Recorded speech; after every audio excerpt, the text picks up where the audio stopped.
দিদুন কিন্তু শুয়ে রয়েছে, ঠিক আছে? দিদুন কিন্তু কথা বলতে পারে না। আচ্ছা আচ্ছা, ঠিক আছে ঠিক আছে। তুমি এখানে সারাক্ষণ বসে থাকবে, আর যখন যেটা চাইবে তখন কিন্তু সেটা দেবে। জল চাইলে কিন্তু জলটা দেবে, আর দরকার হলে আমাকে ফোন করবে, বুঝেছো? আমি সব বুঝতে পেরেছি। তাহলে দিদাকে তুমি দেখে রেখো, আমি তাহলে আসি। যা যা যা, সাবধানে যা, সাবধানে যা।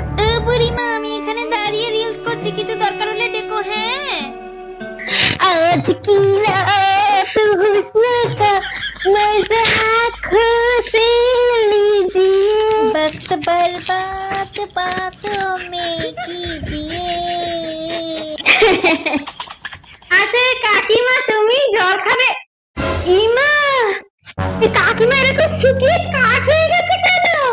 ইমা, এই কাকিমা মনে হয় টপকে গেছে। এবারে তো এই বউটা আমাকে ছাড়বে না।